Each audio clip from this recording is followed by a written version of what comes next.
Hello বন্ধুরা, welcome back to my channel Sangeeta space. আজকে তৈরি করব পেঁয়াজ পরোটা। এই পেঁয়াজ পরোটার টেস্ট অসাধারণ হয়। চলুন এবার রেসিপিটা দেখে নেওয়া যাক। একটা মিক্সিং বলে পরিমাণ মতো আটা নিয়ে নিয়েছি, অল্প পরিমাণ নুন দিয়ে দিলাম, সামান্য জোয়ান দিয়ে দিলাম, ময়ান দেওয়ার জন্য 3-4 চামচ সাদা তেল দিয়ে দিলাম। স্পুন দিয়ে তেলটাকে আটার সাথে মিক্স করে নিয়েছি।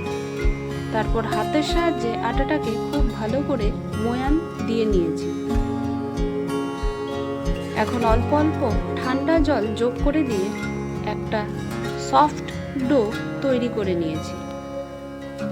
বন্ধুরা, আমাকে সাপোর্ট করার জন্য আমার চ্যানেলটাকে সাবস্ক্রাইব করার অনুরোধ রইল।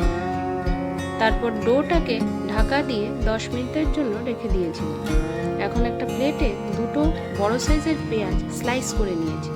স্বাদ মতো নুন দিয়ে দিলাম, পরিমাণ মতো হলুদ গুঁড়ো, ধনে গুঁড়ো, জিরে গুঁড়ো, লঙ্কার গুঁড়ো দিয়ে দিলাম।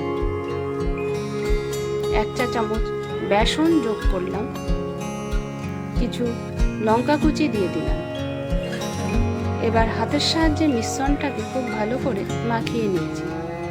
যদি জল ছেড়ে দেয় তাহলে আপনি এক্সট্রা বেসন অ্যাড করতে পারেন। এবার ডো থেকে সাইজ মতো লেচি কেটে নিয়ে এভাবে বোলের শেপ দিয়ে নিয়েছি। তারপর ফিলিংটা ভরে নিলাম, আর এভাবে করে ফিলিংটাকে লেচির মধ্যে সিল করে নিয়েছি। একইভাবে সবকটা লেচিতেই ফিলিং ভরে নিয়েছি। তারপর লেচিটার মধ্যে সামান্য আটা দিয়ে হালকা হাতে গোল করে বেলে নিয়েছি।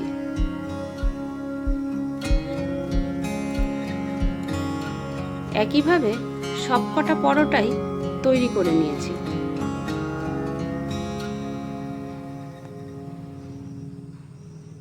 এখন একটা তাওয়া গরম বসিয়ে দিয়েছি।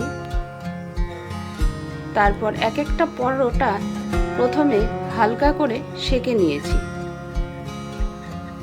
তারপর কাঁচা সর্ষের তেল দিয়ে পরোটাটাকে উল্টে পাল্টে গোল্ডেন ব্রাউন করে ভেজে নিয়েছি। এই পেঁয়াজ পরোটা সস, চাটনি, আচার যে কোনো কিছুর সাথে পরিবেশন করা যেতে পারে। আমি আচারের সাথে পরিবেশন করেছিলাম। ভিডিওটা যদি ভালো লেগে থাকে লাইক কমেন্ট করবেন। আজকে আসি, সবাই সুস্থ থাকবেন, সাবধানে থাকবেন। টাটা।